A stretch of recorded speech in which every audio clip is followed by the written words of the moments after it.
Ok, hermanos, el día de hoy va a ser una clase muy especial debido a que vamos a cerrar algunos bloques que ya traemos ahí pendientes y eso significa que, bueno, que ya hemos avanzado y seguramente ah, hoy van a surgir algunas otras preguntas. Pero vamos a empezar primeramente con algunas cosas que quedaron pendientes del jueves, que por cierto, muchas gracias por sus oraciones. En verdad las necesitaba y agradezco mucho por ellas. Bien, hermanos, el jueves teníamos pendiente nuestra clase de Ven, sígueme, que bueno, solamente era responder algunas preguntas, pero hay un aspecto importante que surgió gracias a la pregunta que me mandó el hermano Enrique, concerniente a Samuel en la manita. Pero quiero hacer énfasis en esta expresión, un tal Samuel, un la manita, lo cual quiere decir que es muy peculiar esta situación. Bien, ¿qué significaba que Samuel fuera un la manita? Y quisiera recurrir a la opinión de ustedes, hermanos. ¿Qué era un la manita?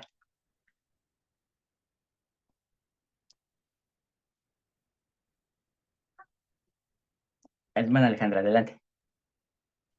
Un descendiente de Lamán y Lemuel, ¿no? Ok, bien. De ese mismo linaje, podría Del decirse que... linaje de ellos. Ok, ¿algo más, hermanos?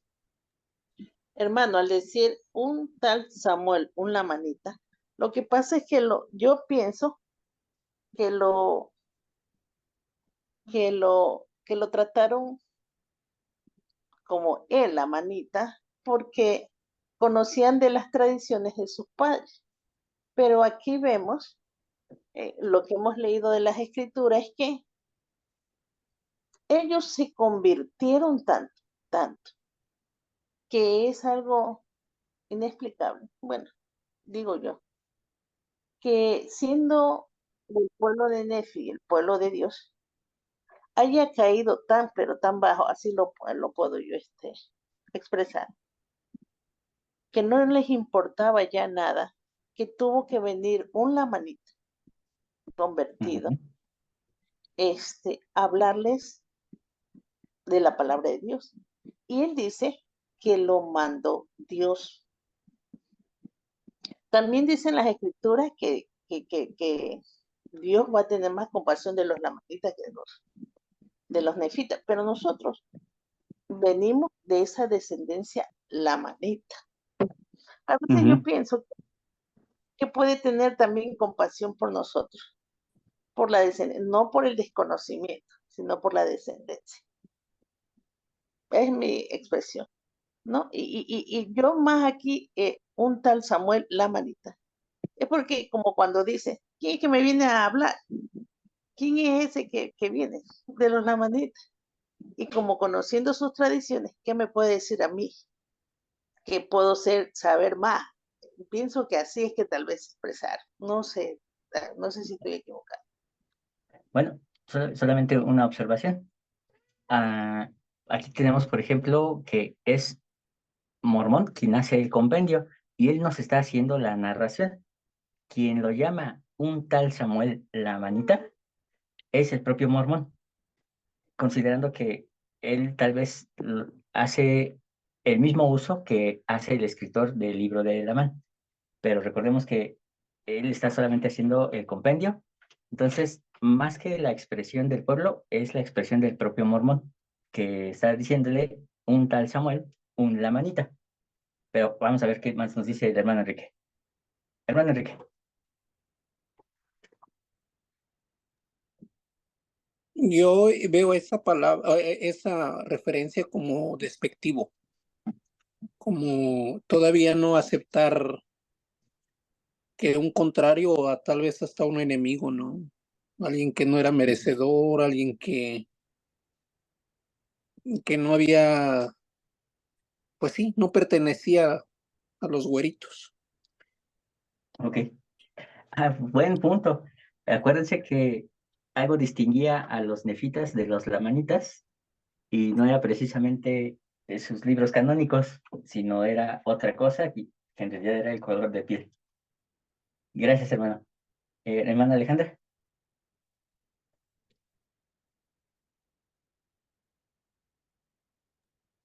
Lo que pasa es que yo lo veo diferente. Yo lo Ujú. veo como una referencia de el pueblo de Lamán y Lemuel, que en su ignorancia se convirtieron en gente salvaje y gente con las características que el libro de Mormón describe. Entonces es increíble que que Samuel esté reprendiéndose a un profeta y les esté diciendo lo que tienen que hacer al pueblo de Dios, porque está perdido, ¿no? Y más bien es como una reprimenda, pero para los nefitas, no para los lamanitas, porque el libro Claro. de Mormón menciona que la esposa de Lamuni tenía una fe impresionante. O sea, ellos desarrollaron, cuando ellos abrazan el evangelio, es sorprendente porque entierran sus armas y demuestran una fidelidad que en ese momento los nefitas no tenían. Y suele pasar como cuando tú eres el hijo predilecto o eres el hijo de casa, no valoras lo que tienes, porque no lo has perdido, porque no te costó, y entonces no lo tomas en cuenta. Y en el caso de los lamanitas, ellos estaban viviendo en forma incorrecta, pero era por las tradiciones de sus padres, ¿no? Y ya cuando les toca recibir la luz y ellos toman la decisión de seguir el evangelio, lo hacen de una manera muy fiel. Son hombres muy correctos. Es lo que dice el libro de Mormón al respecto de los que están conversos. Entonces, Ok, al contrario, o sea, Samuel es una representación de ellos. Ese es mi punto de vista. muy bien. Entonces, lo que sí queda claro es que el mensaje de Samuel es contra los nefitas, por la forma en la que ellos ya estaban viviendo. Hermano Enrique, ¿usted quiere agregar algo más? Sí, fíjate que viene a la mente cuando también Nefi se expresa de los judíos. Ujú. Digo, se me hace algo similar, no sé si sea todavía cultural que Mormón también lo exprese de esa manera como lo hizo Nefi al expresarse, a referirse a los judíos, ¿no? No, sí escuchamos. Ok, gracias, hermanos. Bueno, quién sabe qué pasó aquí, pero de hecho también estoy viendo que me cerró la página de la iglesia.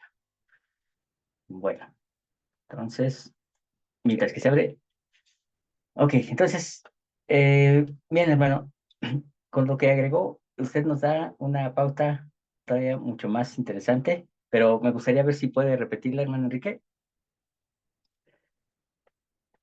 Digo que al mencionar esto me recuerda o me va en la forma en que Nefi se expresa de los judíos, ¿no? Como hace referencia de los judíos, como también haciendo menos, no sé si despectivamente, pero sí lo menciona, no sé si se conserva la cultura misma de Nefi hasta Mormón, que también lo expresa de esa manera, ¿no? ¿Se acuerdan que en alguna ocasión hablamos de las maldiciones y dijimos que había una maldición muy peculiar sobre los judíos, en la que incluso más allá de lo que podríamos pensar que la gente ha sido mala con ellos o que han sido racistas, en realidad es una maldición que cae sobre ellos debido a su conducta, a cosas que ellos mismos hicieron y provocaron. Esa maldición es la misma que recae sobre perdón, sobre los lamanitas. Y no les voy a decir cuál es porque incluso está grabada la clase para que ustedes le echen un ojito a sus notas y recuerden cuál es esa maldición. Dice, pero esta maldición es para todos los judíos.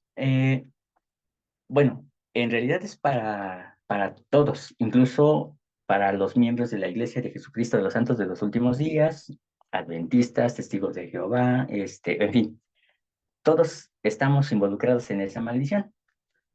¿Por qué razón? Porque cualquiera que hable en contra de un hijo de Abraham está involucrado en todo esto. El no perdonar, el rechazar al Mesías, todo eso suma para que entonces venga esa maldición. Y entonces decíamos que esa maldición es lo que causó que el pueblo lamanita se volviera un pueblo repugnante, con ese término que se menciona originalmente. Y entonces, independientemente del color de piel, de todo lo que sabemos concerniente a los lamanitas, estamos en una época en la que este pueblo ya era diferente. Había aceptado el evangelio, no era, ya había dejado de ser un pueblo feroz, un pueblo pues sumamente violento, y se portaban mejor que los nefitas. Carlitos, ¿quieres agregar algo? Y la pregunta es, ¿por qué los nefitas no aguantaron la justicia, o sea, siendo justos? ¿Y cómo es que los lamanitas hasta el día de hoy tienen una bendición más grande que los nefitas? En el sentido de que dice Nefi que vio la destrucción de su descendencia y de la mezcla de su descendencia, ¿no? Entonces, ¿cómo es que los lamanitas logran una bendición más grande que los nefitas?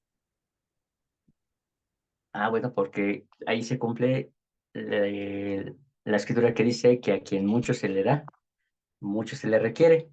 El que pega contra mayor luz, mayor condenación recibe.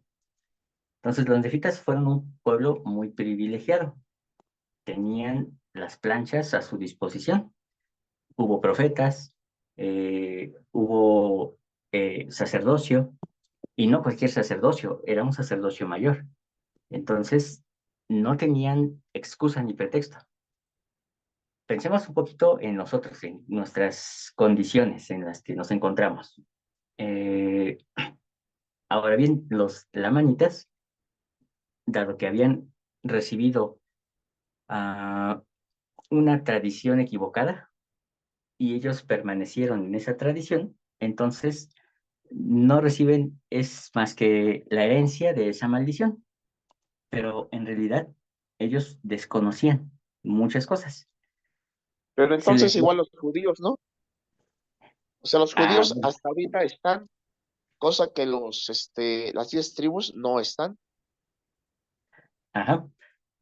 Y ahí es donde vamos a la siguiente parte, donde dice que los primeros serán postreros y los postreros primeros.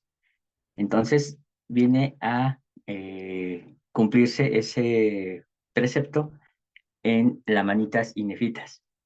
Ahora, los nefitas no están perdidos del todo. Aún así, la mezcla de nefitas sigue en la sangre de los lamanitas. Lo mismo que la sangre de los mulequitas también se encuentra entre los lamanitas. Entonces, hay sangre de Judá, hay sangre de Efraín y Manasés. Ahí están mezcladas y no se pierden del todo.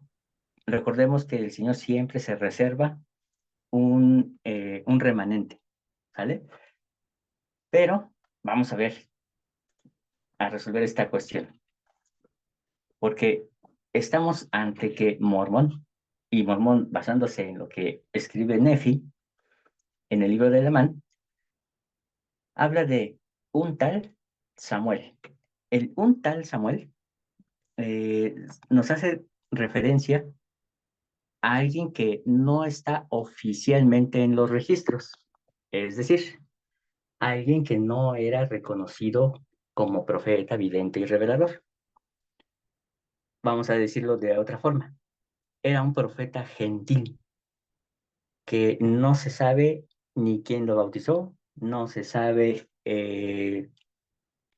bajo qué autoridad venía, sin embargo, trajo un mensaje del Dios verdadero, del Dios al que adoraban los nefitas y los lamanitas de la ciudad de Zarahemla. El desconocimiento de su origen es lo que provoca el un tal. Entonces, ese es un tema, le decía al hermano y a Carlitos, que casi no me gusta mucho enseñarlo porque a muchos miembros de la iglesia les duele lo que voy a decir a continuación. Pero esto que está sucediendo en este momento es la demostración de que Dios puede levantar otro profeta en otro pueblo, con otro origen, bajo el poder y la autoridad, tal como Él se le haya querido dar. Así como hemos visto que Yetro, el suegro de Moisés, era árabe y tenía sacerdocio, así Samuel el amanita es un profeta gentil que es vidente y revelador, eh, pero que no es de la iglesia, vamos a decirlo así. De ahí la razón de enfatizar Samuel el lamanita, o en este caso, un tal Samuel, un lamanita, es decir, un gentil. Uno que no era de los 12 apóstoles ni de los 15 que están en la presidencia, es un lamanita. Y esto llama mucho la atención. ¿Por qué? Porque evidentemente, teniendo en cuenta que el libro de Mormón fue escrito para nuestros días, debemos de entender de que no siempre los mensajes van a llegar por la boca del presidente de la iglesia, ni por los 15 que están en el apostolado. De vez en cuando el Señor va a llamar a alguien, y más si este pueblo no entra en disciplina, puede llamar a alguien más de otra iglesia, de otro pueblo, bajo otra, ah, pues vamos a decirlo, bajo otra jurisdicción eclesiástica, que va a decirnos las cosas en las que estamos mal. Y llama mucho la atención el hecho de que él dijera un mensaje interesante diciendo lo siguiente.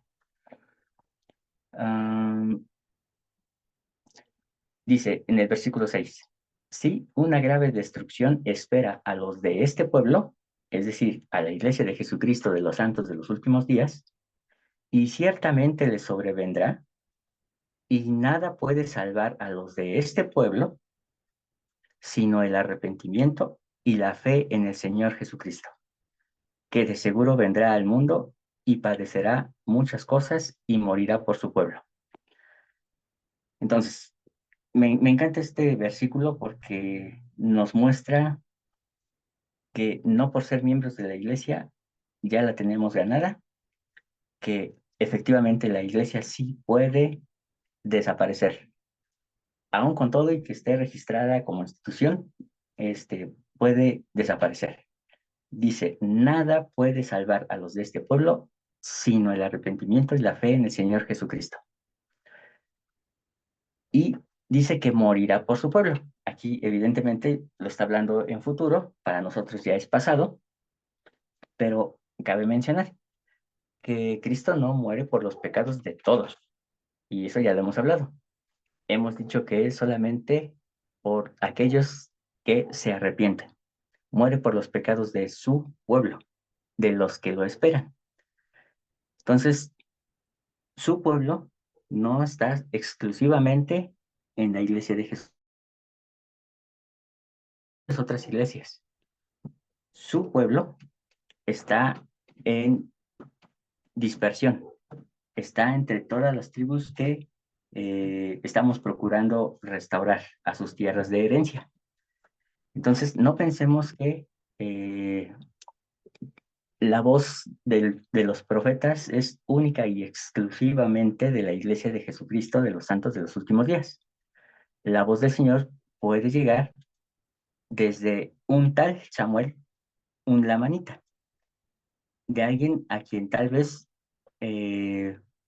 podría considerarse hasta despreciable, dado el orgullo de nuestros corazones. Necesitamos saber que la única cosa que nos va a evitar la destrucción es el arrepentimiento y la fe.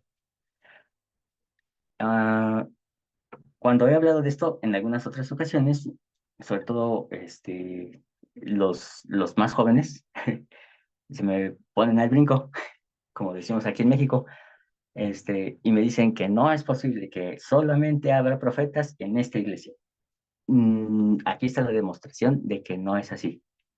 Otra demostración la tenemos en el caso de Balaam, quien era un profeta gentil. Algunos de otras denominaciones dicen que era un profeta pagano, pero Dios no habla a profetas paganos. Dios habla a cualquier profeta que él decida llamar y levantar. Y ciertamente Balaam era un profeta de Jehová porque lo conocía y sabía, perdón, no sé qué pasó otra vez.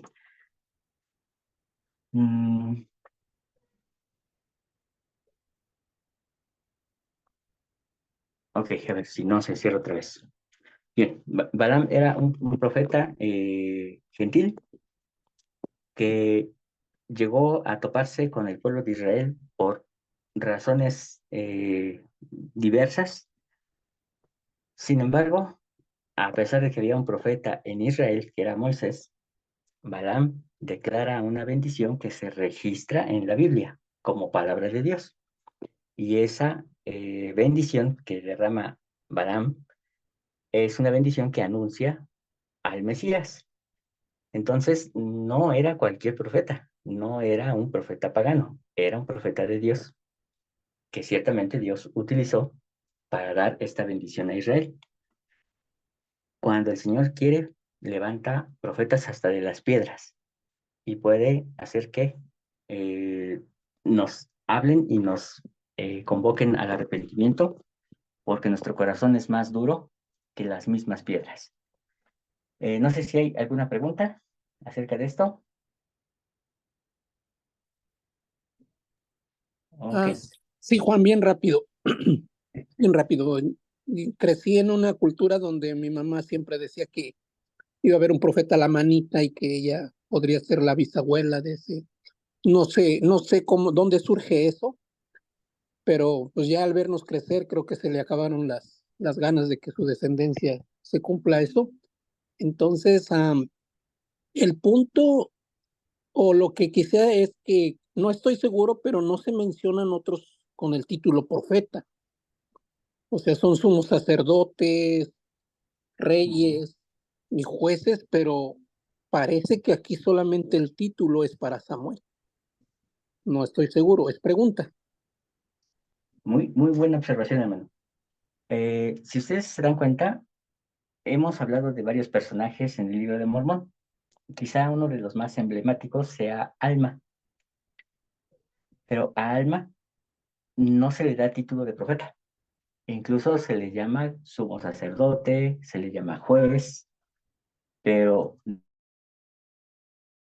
nunca se le llama profeta. Nos pregunta también, hermana Cristalinas, dice, ¿cómo saber si en otra religión está el profeta? Muy bien. Bueno, eso requiere que nosotros tengamos nuestros ojos y nuestros oídos bien abiertos y dispuestos. Entre más duro es nuestro corazón, más lo cerramos al mensaje de Dios, de donde sea que venga. Y entonces decimos, es que los de otra iglesia son falsos. No hago caso a sus palabras. Pero sus palabras eran arrepiéntete. Entonces, debemos de tener mucha humildad, mucha humildad para creer que realmente Dios puede hablarnos por la boca de otros profetas. Y bien, decíamos entonces que a Alma no se le da ese título, no se le llama profeta. Incluso Nefi, que nosotros decimos que es un profeta, como tal, no se le indicó o no se le llamó profeta. Incluso se le dio así que el cargo de ser rey del pueblo, pero no profeta. ¿Esto por qué, hermanos? Porque el libro de Mormón fue escrito para una época diferente, una época en la que el Espíritu Santo ya estaría derramado sobre el pueblo. Es decir, que todos aquellos que tuvieran un testimonio de Jesús son profetas. Todos aquellos que tengan un testimonio de Jesús son profetas. No todos son videntes, no todos son reveladores. En el caso, por ejemplo, de Abinadí, no, perdón, del rey Benjamín, podemos tener ahí a alguien que era vidente y revelador, pero no era el único profeta. Había muchos profetas.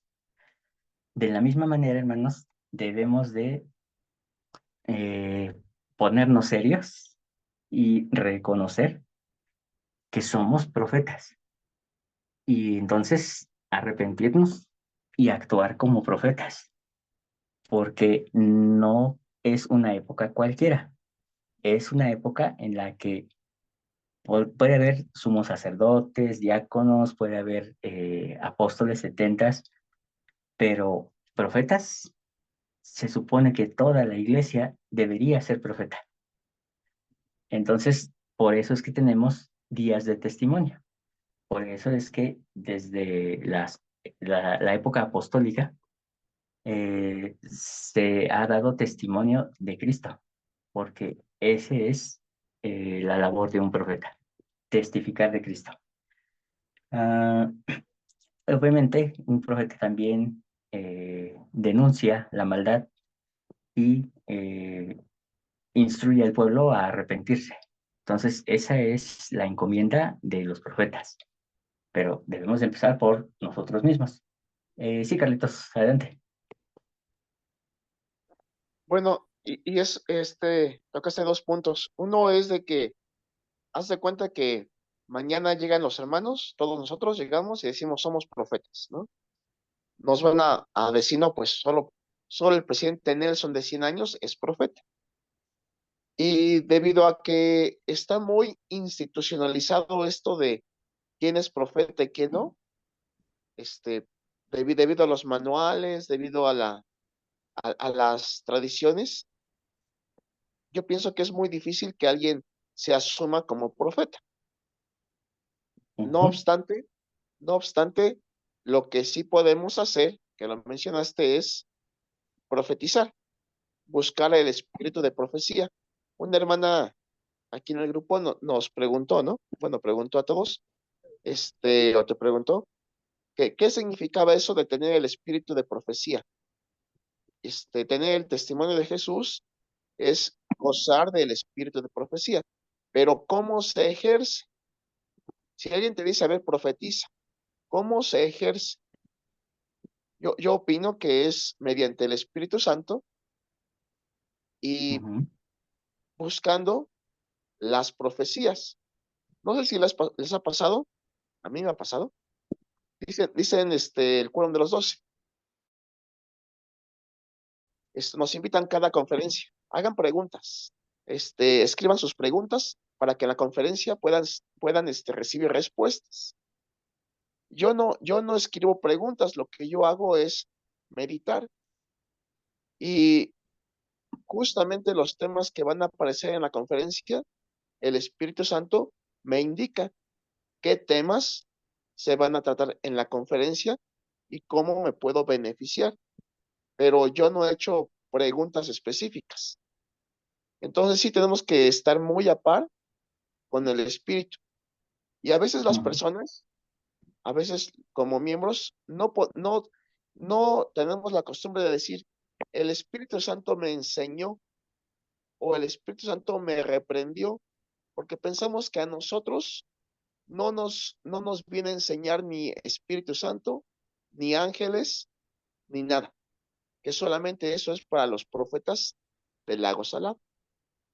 Y eso es como Exacto, una tradición que se nos dice, algún día tú serás uno del quórum de los 12, pero si no te llaman al quórum de los 12, no puedes ser profeta. Pero eso es como una tradición. exacto. Y a eso se le llama incredulidad. Y ténganlo por seguro, hermanos, que si nos pusiéramos en nuestro papel de profetas, más allá del oficio que tengamos en el sacerdocio, ya sea hombres o mujeres, eh, la gente nos vería con desprecio y nos diría, un tal Carlos, un la manita. Entonces, créanme que no sería fácil. Hermana Alejandra. Fíjese, hermano, que escuchando al hermano Carlos y lo que ahorita están compartiendo, a mí me hace pensar en que tenemos que recordar que Alma, pues se portaba muy mal, ¿no? O sea, Ujú. Alma era inicuo. Alma perseguía a la iglesia. Entonces, hay una estigma referente a quienes pueden recibir profecía o quienes pueden tener revelación, ¿no? Entonces, de momento hacemos como institucional algo que representa un derecho cuando tú tienes un testimonio auténtico. O sea, el objetivo no es el hecho de que estés en el lago Salado o que, no sé, o que seas una, presidente de Blanco qué y, sé yo, ¿no? blanco y Sino barbado. exacto, o sea, el objetivo es un testimonio auténtico. O Ujú. sea, tú tienes que tener un testimonio de Jesucristo real y tienes que levantarlo porque lo que hizo Alma y lo que logró hacer Alma a través de su vida y todo la manera como se manejó y sus avances espirituales, porque es muy sorprendente que una persona que haya comportado de esa manera haya tenido que presenciar la muerte de los primeros cristianos y que haya tenido la fuerza de poderlo resistir, ¿no? Y continuar con la fe suficiente para hacer lo que seguía. Entonces, la situación no está en cuál es tu pasado, ¿no? De si hiciste bien o hiciste mal. O sea, la situación es cuál es tu testimonio. O sea, ¿lo tienes o no lo tienes? Porque ser una persona buena, pues está padre, pero de eso no se trata. Se trata de que tengas un testimonio auténtico, Así pienso es. yo. Y eso es muy cierto. Recuerden que no se trata solamente de hacer metanoeo, es decir, un cambio, sino de hacer teshuvah, un cambio que nos lleve de vuelta por el camino de los convenios hacia Dios. Y entonces se vale haber cometido errores y se vale cometerlos, pero no se vale quedarnos ahí. Tenemos que progresar, reconocer nuestros errores y pedir por ellos la redención de que seamos liberados de todo ello, para entonces actuar como profetas y con la frente en alto, así como lo hizo Alma, tanto padre como hijo, y saber que no somos perfectos, simplemente somos llamados a la obra, así como seamos, y podemos ser partícipes de ella. Bueno, déjenme cerrar de una vez la sesión porque ya me queda menos de un minuto. Bueno, cerrando, hermano, no te define lo que hayas hecho.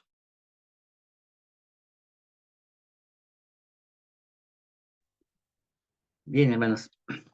Bueno, la otra pregunta era sobre el concepto de corazón que se menciona en el capítulo 13,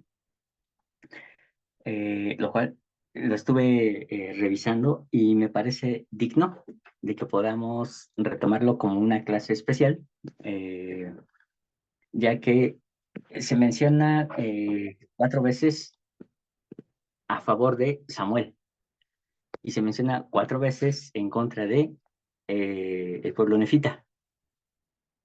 Y se menciona en diversas ocasiones 40, 400, y bueno, evidentemente hay una lección profunda que aprender en este capítulo, en el capítulo 13. Entonces vamos a hacer una lección especial para eso, porque obviamente hay que descubrir algo muy importante con respecto a la palabra corazón, a la palabra arrepentimiento y, por supuesto, al número 4 y sus múltiplos correspondientes, que serían 40 y 400. Entonces, eso lo voy a dejar un poquito pendiente y pasaremos a cerrar un concepto que hemos estado trabajando. Ok, este no es. Es que se cerró el otro también.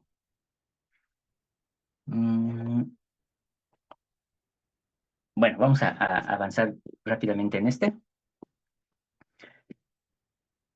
Pero, a ver, vamos a ver. Si me deja, no me deja, no me deja.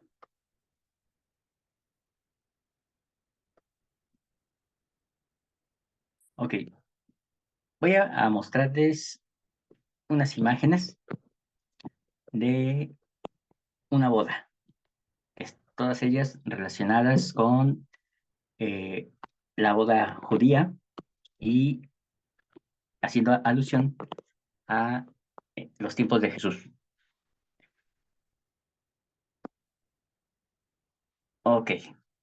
Necesito que ustedes observen de forma muy cuidadosa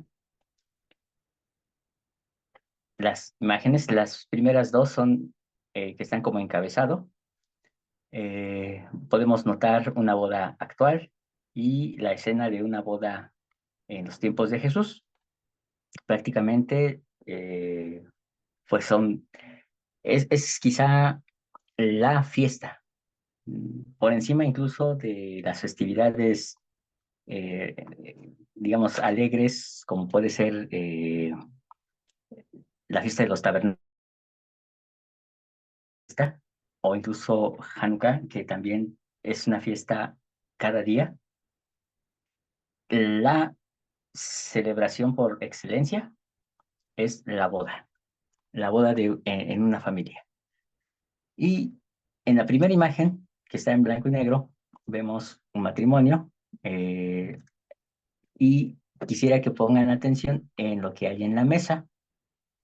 2 hogazas de pan, una charola con vino y 2 copas, pues algunos bocadillos. En la segunda imagen vemos una especie de contrato, un talit, vemos nuevamente el vino, los 2 platos, y en este caso observamos un anillo de bodas. Bueno, vemos pues así que las escrituras. En la siguiente imagen vemos el mismo contrato, pero ahora vemos que alguien lo está firmando o leyendo, ¿no? En la siguiente imagen vemos al novio y los testigos que están ahí acompañándole, pero no solamente son los testigos, sino también vemos a un extra, que es el amigo que siempre va a estar al lado del novio en todo este proceso.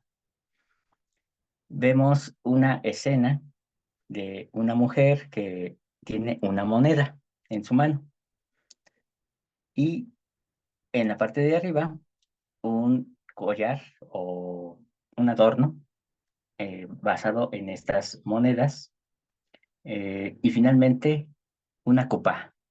Es quizá la cosa en la que más se reconoce una boda judía, es esta pequeña choza de forma muy simbólica, es muy sencilla, es muy humilde, pero el novio la tiene que hacer con sus propias manos. Entonces, ya que tenemos estas imágenes en la memoria, permítanme leerles un poquito concerniente a estas bodas. Dice, las ceremonias judías para el matrimonio se llaman Kiddushin y están compuestas por 2 actos: el compromiso llamado Erusin y el matrimonio llamado Nisuin. Al novio se le llama Hatán y a la novia se le llama Kalá. Va de nuevo. Al novio se le llama Hatán y a la novia Kalá. Vamos a hablar del Erusin. El Erusin, recuerden, es la primera etapa y lo conocemos como el compromiso. En el Erusin, el oficiante realiza 2 verajot, o sea, 2 bendiciones. Una por Hatán y otra por Kalá. Luego son llamados 2 testigos y se le pide al novio que entregue el presente a la novia, mientras que dice, entrego este presente de acuerdo a las leyes de Moisés e Israel, para que seas santa para mí. Recordemos que la expresión santa no se refiere a perfecta, no se refiere a que sea santificada y que sea exaltada, no. La palabra santa en las escrituras debe de entenderse como apartada, alguien que es apartada para mí. Y se procede a leer la ketubá. La ketubá es el contrato matrimonial. Los votos que hace el hatán, es decir, el novio, y se establece lo que aportarán al matrimonio cada una de las partes. Así también se garantiza lo que la mujer recibirá en el caso de divorcio, y entonces ambos firman sobre la ketubá. Para esto, hermanos, quizá la parte menos romántica es entender que el matrimonio es un negocio, no es visto de la manera tan romántica como hoy en día los cristianos lo ven. Se trata de un contrato, es establecer una situación de negocio. Entonces, yo quiero a su hija y le doy tanto, ¿no? Entonces, así es como se entiende el matrimonio, no solamente en el judaísmo, sino en toda la cultura hebrea. La Biblia nos habla de un matrimonio precisamente en este sentido. Es cuánto va a dar el novio por la novia y con cuánto la va a proteger en caso de divorcio. Entonces, eso hay que tenerlo en cuenta. Dice después, en los tiempos de Yeshua, el presente podía variar, pero generalmente se hacía referente al valor numérico de 10. Cuando decimos el presente, es lo que actualmente se conoce como el anillo de bodas, pero no siempre fue un anillo. En los tiempos bueno, en las bodas judías ustedes siempre van a observar que todo tiene un significado, todo, todo, todo. Y entonces en los tiempos de Yeshua, en lugar de dar un anillo de bodas, se daba pues un collar, una especie de adorno, para que de esta manera la novia pudiera saber que estaba comprometida. Déjenme nomás se los muestro. Y era 10 monedas. Esas 10 monedas eran el dote o la dote que comprometía a la novia. Si la novia, imagínense, ¿no? Una novia que recibe su anillo de bodas y lo pierde, ¿qué estará pensando el novio de la novia?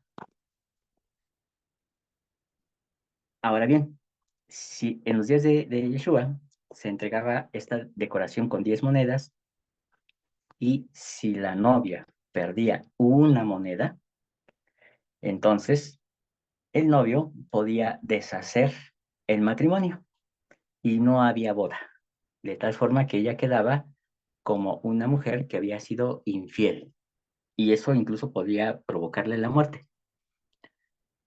Por lo cual, en la parábola de la moneda perdida, vemos a una mujer que recibe 10 monedas, pero una la pierde y está afanosa en encontrarla. Ella la encuentra y dice que va con sus amigas y todas se regocijan.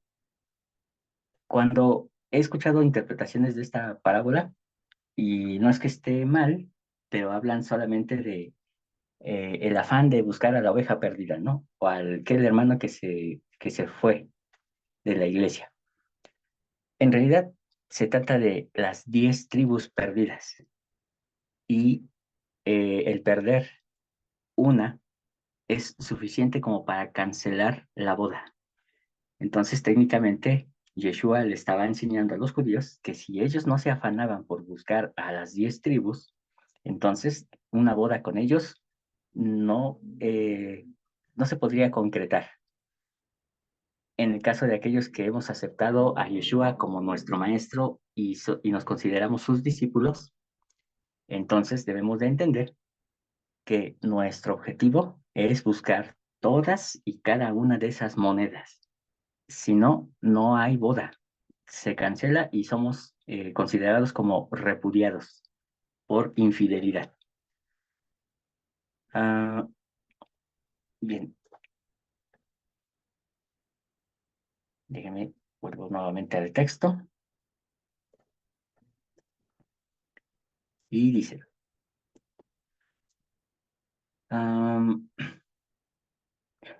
la novia por su parte tenía la obligación de portar y cuidar ese presente, con la finalidad de indicar que estaba desposada, o sea, comprometida. Y si dañaba o perdía el presente, la boda se anulaba. Y entonces los padres debían restituir conforme a la ley al hatán, o sea, al novio, por el valor del presente. Y restituir, hermanos, en la ley decía que debía ser 4 veces el valor. Finalmente se cerraba el compromiso partiendo pan y bebiendo vino en 2 copas. En la primera, los novios bebían. Luego, el novio tomaba la segunda y decía, no beberé de ella hasta que te despose en justicia. Y en esta ceremonia, el pan representaba al novio y el vino la felicidad prometida. Pensemos un poquito en aquellos emblemas de los cuales participamos cada domingo, pero sobre todo en el momento en el que nuestro maestro está con sus apóstoles y les dice, tomad de ella todos y bebed, porque esta es mi sangre, la cual es por este pacto sempiterno. Y después, al querer volver a tomar de la copa, dice, no beberé de ella hasta que la beba con vosotros de nuevo en el reino de mi Padre. Y entonces se hizo en los tiempos de los apóstoles un erushim, es decir, un compromiso. No se hizo una boda, sino un compromiso, donde todavía esperamos a que Él venga a beber la segunda copa. Y esa segunda copa es la representación de la felicidad prometida.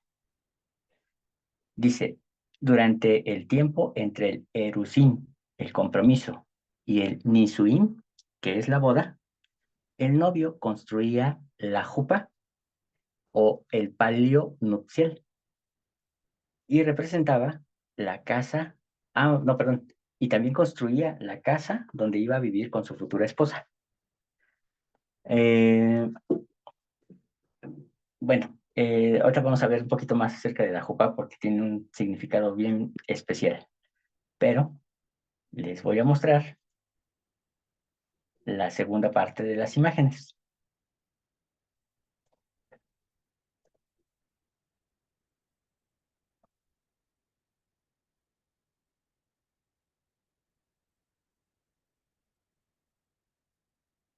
Y en la primera imagen vemos a Juan el Bautista llamando al pueblo al arrepentimiento.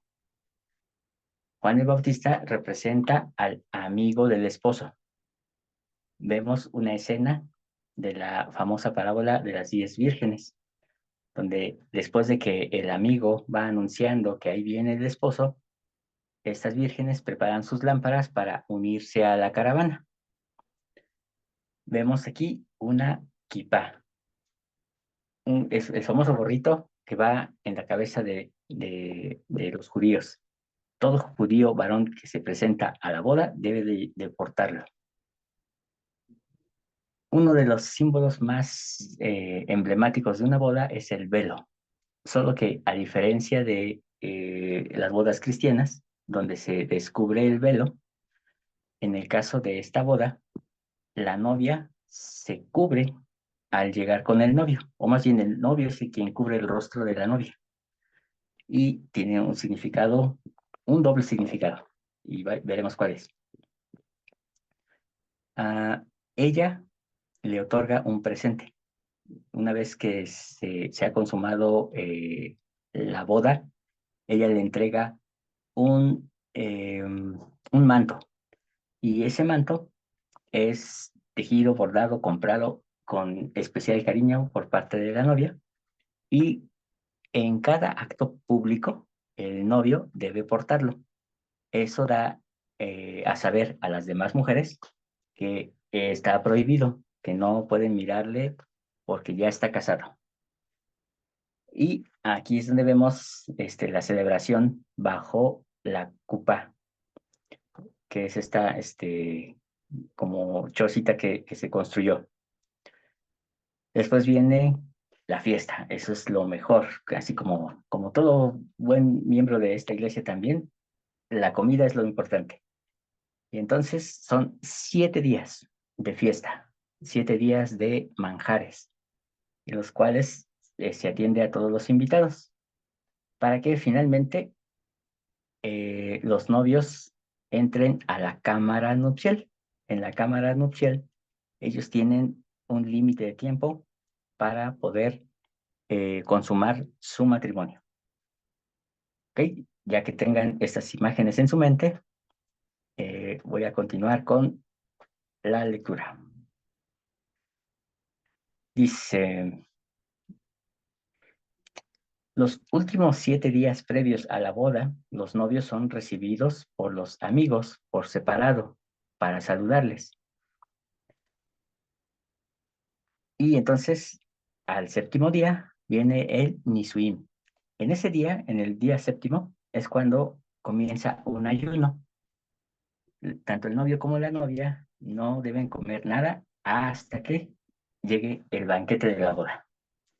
Y dice, al caer el sol, se oía la voz del amigo del esposo anunciando, ahí viene Hatán, ahí viene Hatán. Y era seguido por una caravana con músicos en donde los que casualmente pasaban por ahí tenían el deber, por decirlo de alguna manera, en realidad era la obligación de incorporarse a la caravana con júbilo. Es decir, si yo iba por las tortillas y me topaba con la caravana del novio, pues adiós tortillas, tenía que unirme a la caravana, bailar, cantar, danzar junto con ellos, y así la caravana se extendía por cuanta gente pasara casualmente por ahí. Llevaban palmas y danzaban. Se unía a la caravana 10 doncellas, es decir, la corte de la novia. que serían las damas de honor de la novia. Y ellas eran responsables, ojo, de iluminar el paso del hatán, o sea, el novio, hasta su llegada al lugar donde se celebraría la boda, pasando primeramente por la casa de la calá, por la novia, y en donde el padre de la calá le entregaba al hatán el presente que le había dado a su calá la noche del compromiso. Entonces le dice, ok, vengo para recoger el presente, la dote. Dice, este presente le sería devuelto tras haber consumado el matrimonio. Y es ahí donde decíamos, si ese presente estaba dañado o estaba perdido, entonces no se consumaba la boda. Imagínense si el Salvador, en calidad de esposo, viene y le dice a la novia, dame las 10 monedas que te encargué. Me pregunto si podremos dárselas, si podremos decirle, aquí está lo que me diste, más un poco más que conseguí. Y entonces ahí es donde veremos si realmente somos la novia. Y continúo. El matrimonio se realizaba dentro de la cupá, la cual era un símbolo del hogar que construirían juntos, a semejanza, perdón, a semejanza del hogar y la tienda en la que vivía, habrán,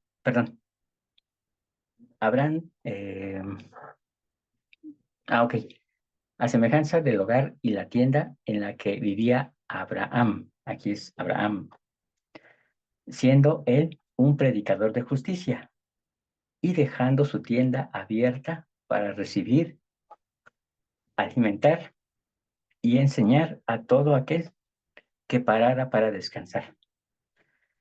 A esto se le conoce como el seno de Abraham. Cuando Abraham estaba en el desierto, se dice que él dejaba descubierta su tienda de las 4 partes, de tal forma que sin importar de dónde y quién fuera, era recibido en su tienda. Le alimentaba, le daba comida y junto con ello también le enseñaba, de tal forma que los viajeros no podían irse con el estómago vacío, no podían irse sin haber recibido una enseñanza. Y así es como Abraham era un predicador de justicia. Pero también, dice, la copa no tenía techo o no tiene techo, para simbolizar que se hacía bajo la mirada del Eterno. Y recordaban la promesa a Abraham, si puedes contar las estrellas, así será tu descendencia. Finalmente, la copa representa la sencillez, pero también la fragilidad del hogar, la cual solo puede ser fortalecida por el delicado trato y por la providencia divina, así como a través de los buenos amigos, vecinos y familiares que eran bienvenidos.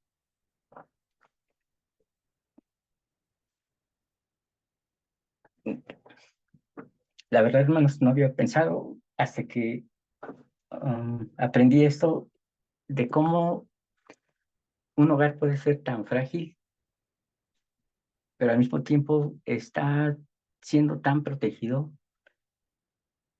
por buenos amigos, por vecinos, por familiares.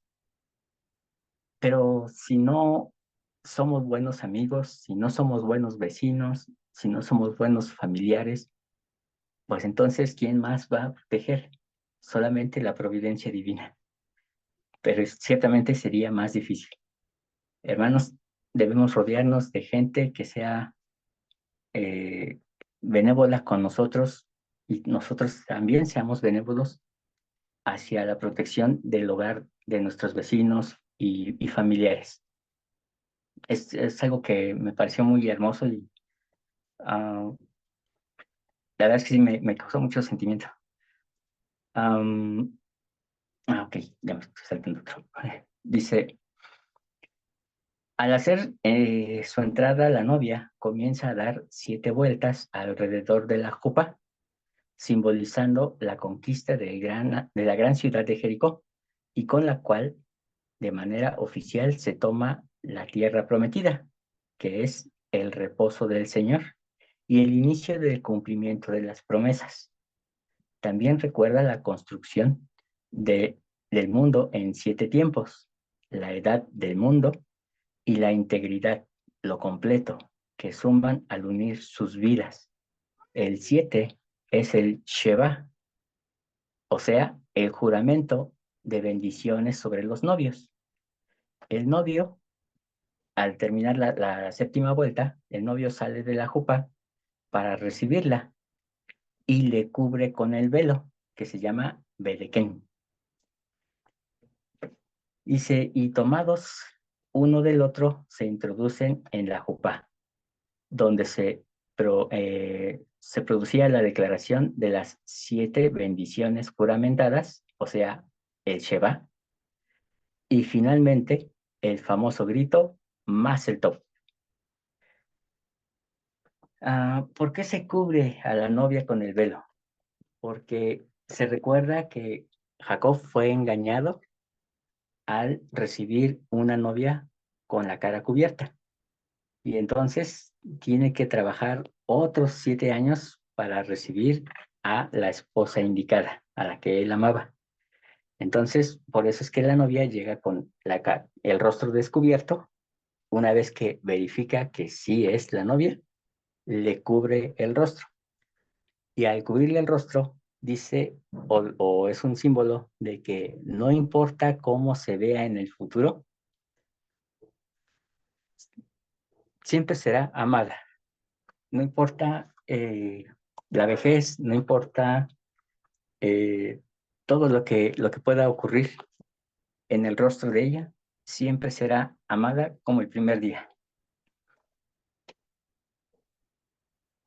Y entonces dice que, bueno, se dan las 7 bendiciones, que es el Sheva.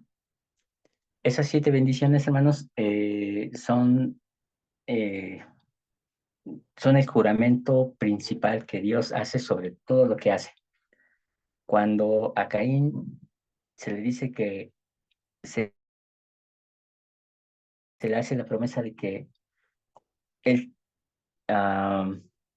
recibiría esa protección 7 veces. Y entonces se hace a través de esto que se llama el Sheva, el juramento de bendiciones, para que pueda proteger no solamente a él, sino a la esposa y a los hijos. Y dice finalmente el grito de Mazel Tov. Actualmente en las bodas judías se rompe una copa con el pie, representando que la felicidad no es completa hasta que el templo nuevamente esté en esta tierra. Pero, ok, dice, la boda duraba 7 días, en los cuales se lleva a efecto la seudá, el banquete nupcial, la cena de bodas, y finalmente era consumada en el yihud, o la cámara nupcial, donde según la tradición, los testigos permanecían vigilantes a que no fueran interrumpidos y daban legalidad de la consumación, así como de la virginidad de la ahora esposa. Lo cierto es que según la tradición de los ancianos, se otorgaban a los novios 8 minutos como tiempo máximo, lo que en realidad servía solo para dar una bendición. Él a ella y ella a él. Y se declaraba, que tengas larga vida y que estés unido a mí por el amor que hoy por el amor de hoy y para siempre. Tenga yo el mérito de vivir contigo siempre y por siempre. Y el novio devolvía el presente de la erusín y meditaban sobre lo que ha acontecido.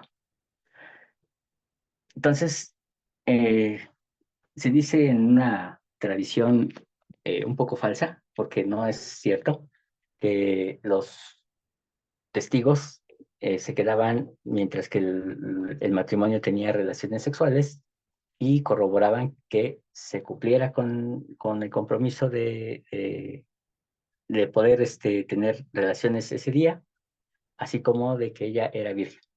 En realidad eso es más un mito, eh, aunque tal vez en algunas familias ortodoxas se llegó a practicar, pero como lo dice aquí, la tradición indica que eran 8 minutos. Entonces, en realidad solamente lo que se realiza en esos 8 minutos es dar esta bendición, tanto de él a ella como de ella a él, y se declara esto que vemos donde dice que tengas larga vida y estés unido a mí por el amor de hoy y para siempre.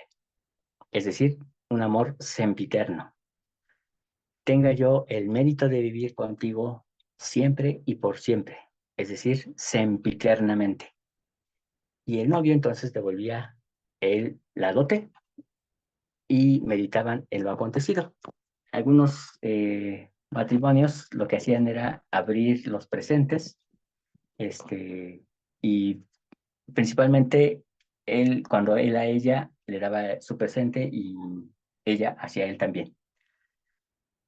Pero, hermanos, esto es el proceso de una boda, y podemos entonces ahora entender un poquito más en qué lugar va el amigo, en qué lugar van los testigos, en qué lugar está la familia, en qué lugar está el presente, que en el tiempo de Jesús era las 10 monedas. ¿Por qué las 10 vírgenes tenían la responsabilidad de tener sus lámparas encendidas y no son la iglesia? Y obviamente que sean 10 representa a los gobiernos del mundo. Eh, entonces vemos también incluso la cena de bodas, quienes podían entrar a esa cena de bodas, pero quienes no podían estar en ese lugar, entonces eran echados como ladrones, eran echados de la manera más vergonzosa. Entonces, vemos todo este proceso, hermanos, con el objetivo de entender que, decía el presidente Nelson, el Gesed es un tipo especial de amor y misericordia que Dios siente y brinda por aquellos que han hecho convenio con él. Y nosotros le correspondemos con Gesed por él. Debido a que Dios tiene Gesed por quienes han hecho convenio con él, los amará, seguirá obrando en ellos y ofreciéndoles oportunidades de cambiar. Los perdonará cuando se arrepientan y si se descarrían, los ayudará a a encontrar el camino de regreso a él. Y me salto un poquito.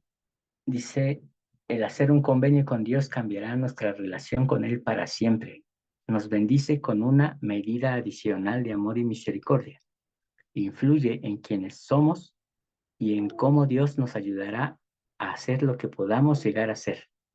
Se nos promete que nosotros también podemos ser un tesoro singular para Él. Hermanos, es una promesa extraordinaria.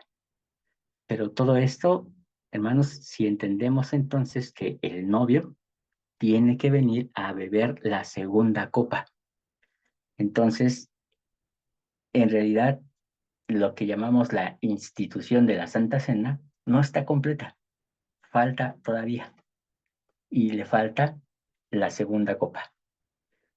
Y nos dice Jeremías, he aquí que vienen días, dice Jehová, en los cuales haré un convenio sempiterno con la casa de Israel y con la casa de Judá, no como el convenio que hice con sus padres el día que pedí su mano para sacarlos de la tierra de Egipto, porque ellos invalidaron mi convenio siendo infieles en la noche de bodas, aunque yo fui un marido para ellos, dice Jehová.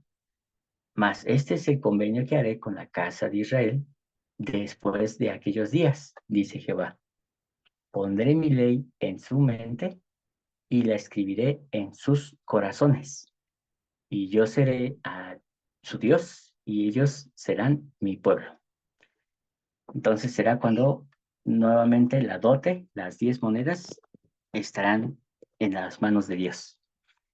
Pero hermanos, esta es una gran promesa, que ojalá podamos recordar ese estatus. Todavía no acabamos esta parte de lo que es la Santa Cena. Vamos a cerrar esta sección de cómo es que Cristo se convierte en este esposo que va a casarse con la novia. En la siguiente sesión, hermanos, van a poder hacer algunas preguntas que ustedes quieran sobre lo que estuvimos hablando y pasaremos al último tema que tenemos por cerrar en esta noche. Entonces, permítanme cerrar de una vez la sesión para abrir la última. Ok, hermanos. Y bueno, antes de nada, pues me disculpo porque soy bien chillón, pero sí hubo muchas cosas que me conmovieron mientras las investigaba. Uf, andaba como Magdalena, pero les agradezco su paciencia. Bien, hermanos, pues me gustaría saber si hay alguna pregunta.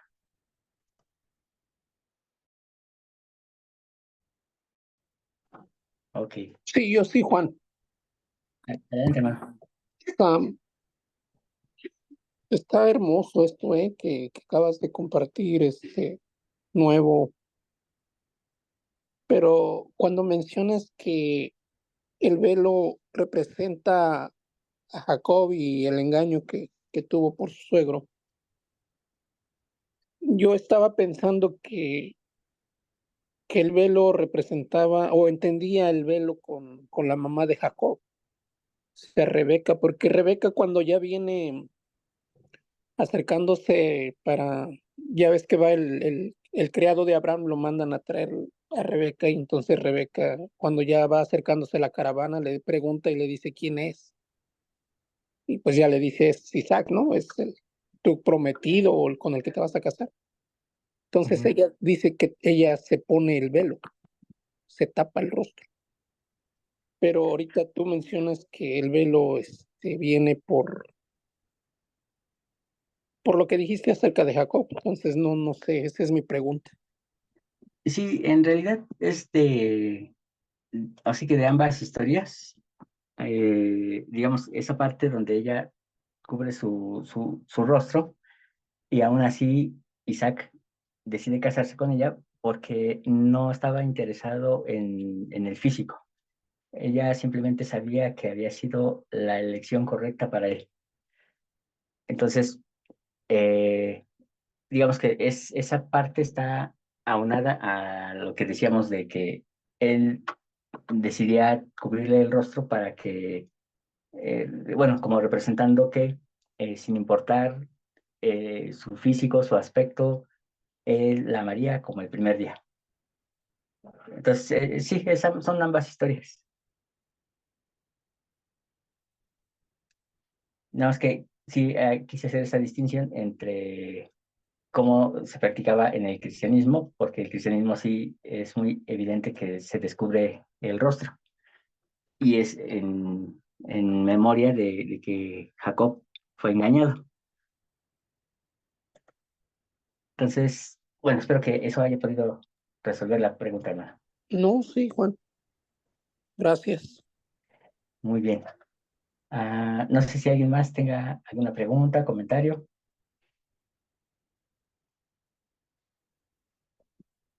Ok. Yo sí, gracias, quiero agradecer porque siempre estos conocimientos, al menos a mí, me llevan a querer entender más y sobre todo estudiar más, primeramente, las cosas del Señor para entender a bien cómo es que se manejaba en aquel entonces, porque en ocasiones le queremos dar el simbolismo de nuestra época y y Ujú. creo que no es así.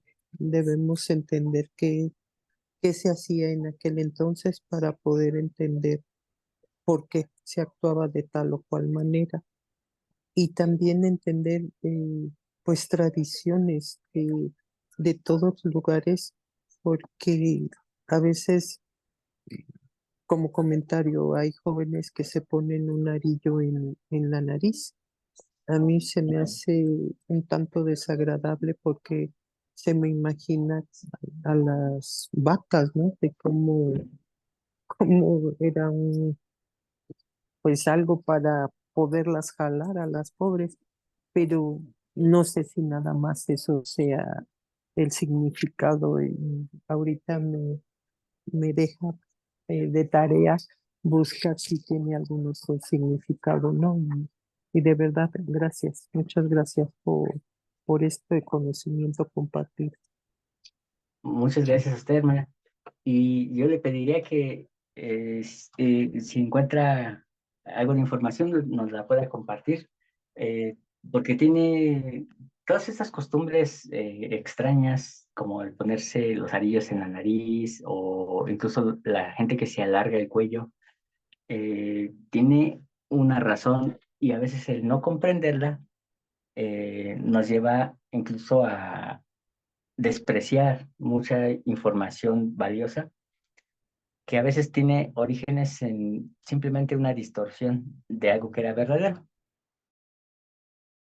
Le agradecería, hermana, si pudiera después compartirnos esa información que encuentre.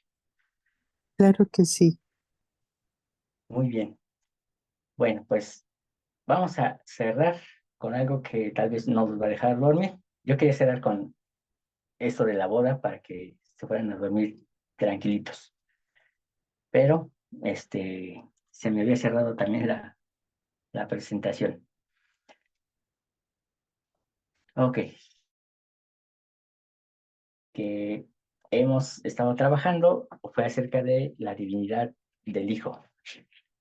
Y aunque no abordamos de forma completa lo que es entender cómo es que Jesús el Cristo es Dios, y no cualquier Dios, sino se trata de el Dios Yuhei Barhei del Antiguo Testamento, el Dios de Israel. Pero como miembros de esta iglesia ya tenemos más comprensión sobre esta parte. Lo que nos faltaba era comprender cómo es que era completamente hombre. Y vimos que entonces es hijo de José, hijo de María, por lo tanto es descendencia de Abraham. Y al ser descendencia de Abraham, se convierte también en hijo de David, es decir, que es un descendiente de esa línea directa. No por María, porque María es de la tribu de Leví, sino por parte de José. Y dijimos que entonces, ¿en qué consistió la presencia del Espíritu Santo? ¿Cómo es que se hace presente? Y es sencillamente porque María era una alma, es decir, una doncella. Y eso significaba que no había tenido todavía menstruación. Una mujer joven sin menstruación. Y además de eso, dice ella, no conozco varón. Y entonces, sin necesidad del acto sexual, que es violento, como se hace en este mundo caído, se hace posible que José brinde la semilla y entonces María reciba la semilla de José sin el acto sexual. Y entonces así es como interviene el Espíritu Santo. El Espíritu Santo se enfoca en María precisamente porque es mujer. Y entonces es quien cuida de ella para que el ser que esté en ella sea lleno del Espíritu Santo. De la misma manera que Juan el Bautista también es protegido y lleno del Espíritu Santo desde el vientre. Y entonces Juan no es hijo de Dios a pesar de la intervención de del Espíritu Santo, pero Jesús sí. Entonces, obviamente, hay una situación que está mal entendida. Y entonces dijimos que el título Hijo de Dios lo recibe el Salvador hasta la resurrección. Y es en la resurrección donde también recibe su exaltación y el título de primogénito y unigénito, pero no antes, no lo recibió como alguien en la tierra. Cuando la gente le gritaba, hijo de David, nunca le dijeron, hijo de Dios, hijo de Dios. No, le decían hijo de David, porque sabían que era de su línea, de su linaje. Y por lo tanto, se declaraba como rey de Israel. Y por encima de eso, él se autonombró a sí mismo como hijo del hombre, haciendo alusión a las palabras del profeta Enoc, en las cuales se habla de Jesús como el hijo del hombre de santidad. Es decir, esto nos va a orientar un poquito a lo que vamos a concluir en esta noche. Antes de entrar a esa conclusión, me gustaría saber si hay alguna pregunta, algún comentario.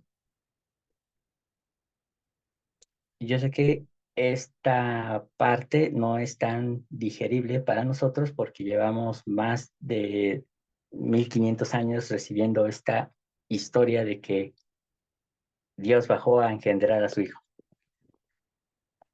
Entonces sé que no es sencillo, pero hemos visto incluso evidencias en las cuales otras personas también nacieron por el poder del Espíritu Santo. Hermano Enrique. Nada más para que, digo, lo voy a expresar así, entonces estamos hablando de una inseminación, lo que ahorita conocemos como inseminación artificial. Es correcto, hermano. Viene a ser una inseminación artificial. Y recordemos, hermanos, lo que decíamos al principio, cuando empezamos a ver el tema de la caída. La caída en realidad consistió en, como comúnmente decimos en México, comerse la torta antes del recreo. Y se hizo de la forma desautorizada y en una forma no apropiada para la naturaleza del lugar, la naturaleza del jardín de Edén. De tal forma que entonces, por esa condición, el cuerpo cambia, por haber hecho ese acto, es necesario que sean expulsados de ese jardín. Y entonces las relaciones sexuales, como las conocemos hoy en día, son agresivas, son violentas, cuando en realidad así no deberían de ser. Entonces, esto es solamente para que veamos cómo sí se va acomodando todo en su lugar. Ahora bien, él declarándose a sí mismo como el Hijo del Hombre, nos hace entonces entender, y cabe mencionar que el título Hijo del Hombre es más divino que el título Hijo de Dios. ¿Por qué? Porque David era hijo de Dios, Salomón era hijo de Dios, Aarón era hijo de Dios y Moisés también sabemos que era hijo de Dios. Por eso es que se le hacía fácil a Satán presentarse a Moisés y decirle, yo también soy un hijo de Dios, adórame, pero no hijo de hombre. El hijo del hombre es un título más sagrado. ¿Por qué? Porque se trata del título de el ser original, del Adán original, que es el más alto Dios. Pero da la casualidad de que la palabra Dios no existe en hebreo. Por lo tanto, Dios no existe. Lo que existe es un hombre exaltado, un hombre perfecto, un hombre de santidad, no un Dios. Y por eso es que la palabra Elohim, si se traduce literalmente, debería de traducirse como los poderosos, no como Dios, y mucho menos como Dios, porque Dios es singular y Elohim es plural. Entonces, si se va a traducir, debería de traducirse como los dioses, pero su interpretación real debería ser los poderosos. Cuando Jesús estaba en la cruz y él dijo, Elí, Elí, lama sabactani, él no estaba diciendo, Dios mío. Él nunca dijo eso. Él llamó a Dios por su nombre, Elí, Elí. El nombre real de Dios es Él. Y el título Elohim hace referencia a la deidad principal, que en este caso es el Padre, la Madre y el Hijo.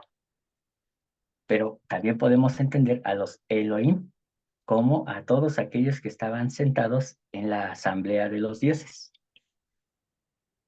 Esto ya se lo enseñó en su momento. Esto debería de ser un conocimiento básico en la iglesia, esencial,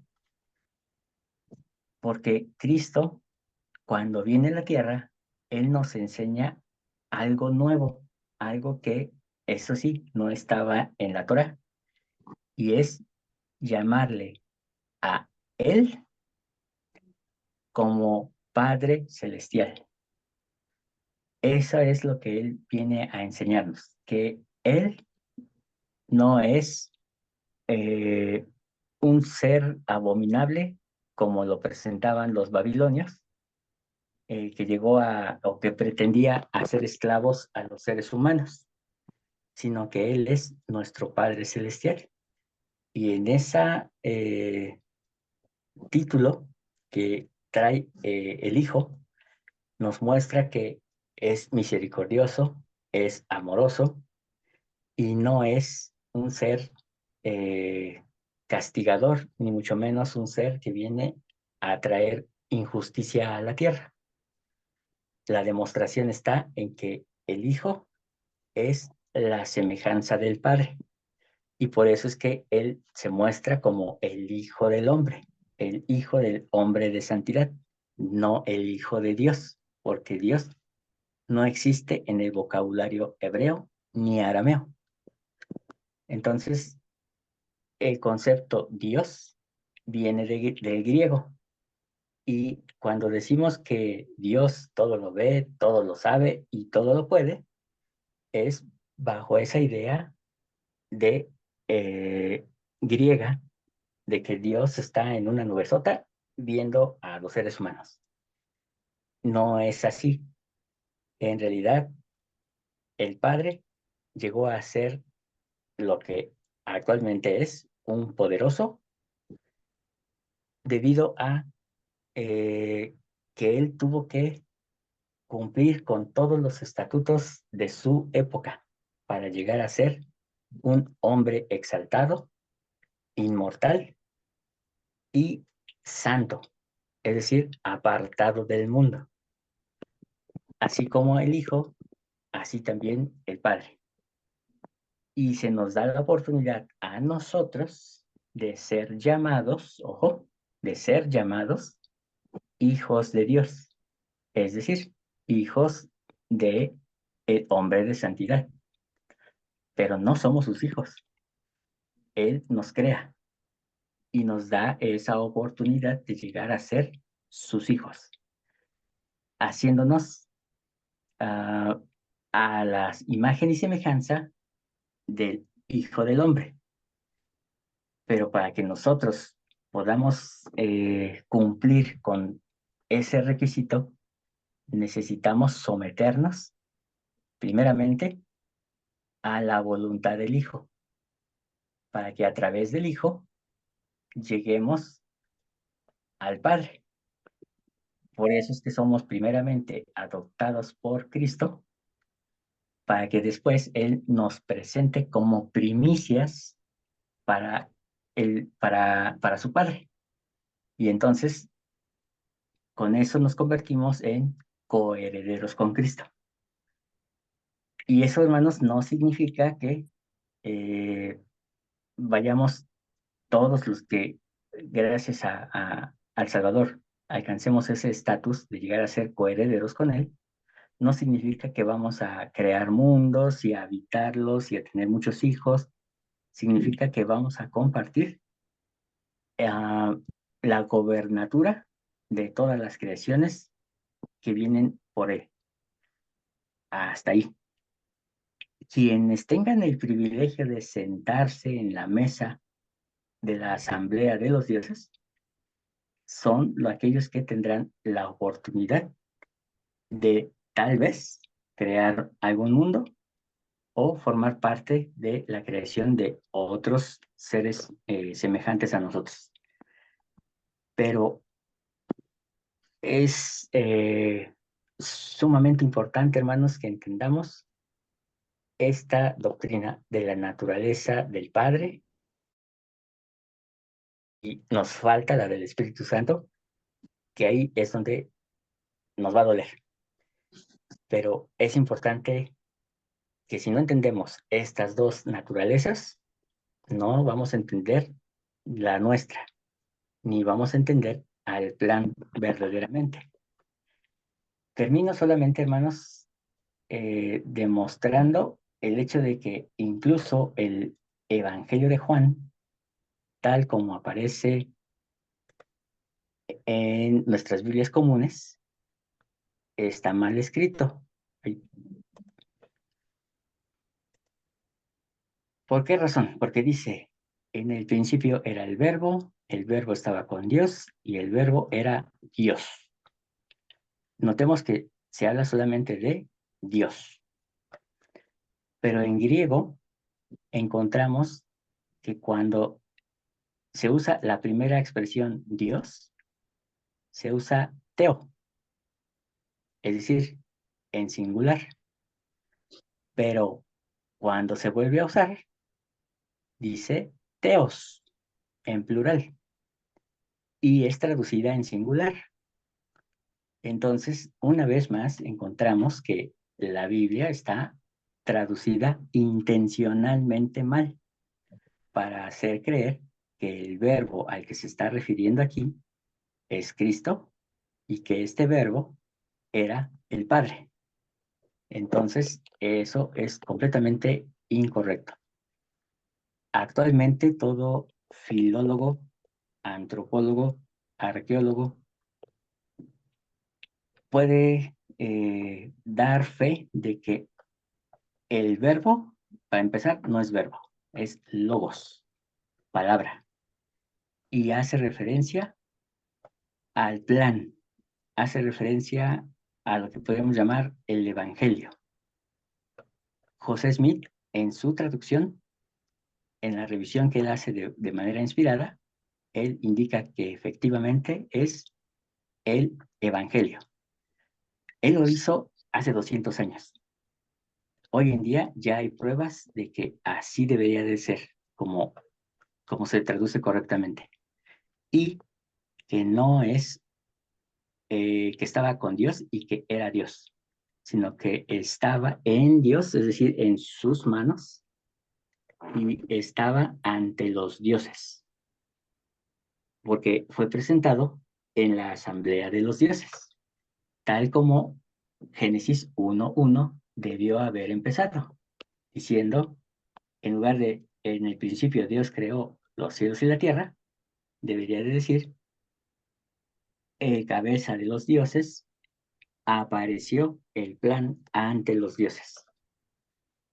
Pero desafortunadamente, estas intencionales tergiversaciones que se han hecho tanto en las traducciones como en las copias aparentemente originales, es lo que ha causado que exista esta gran controversia.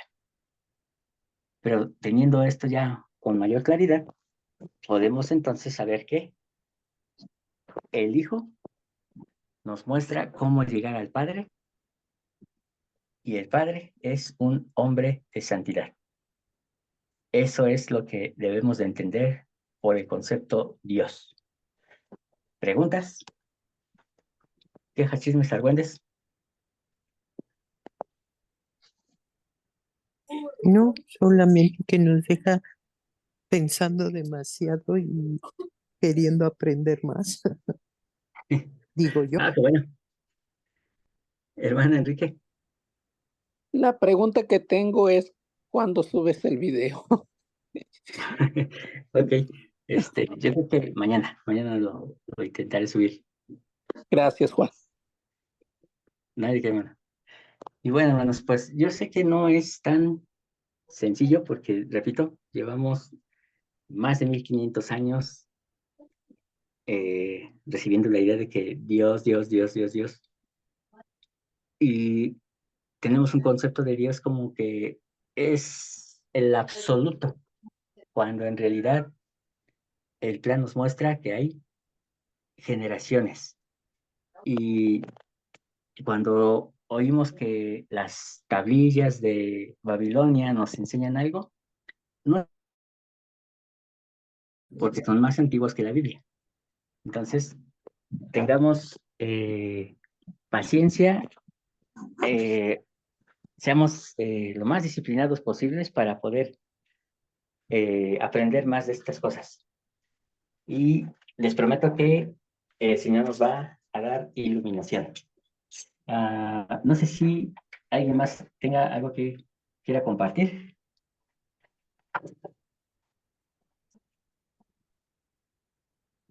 No.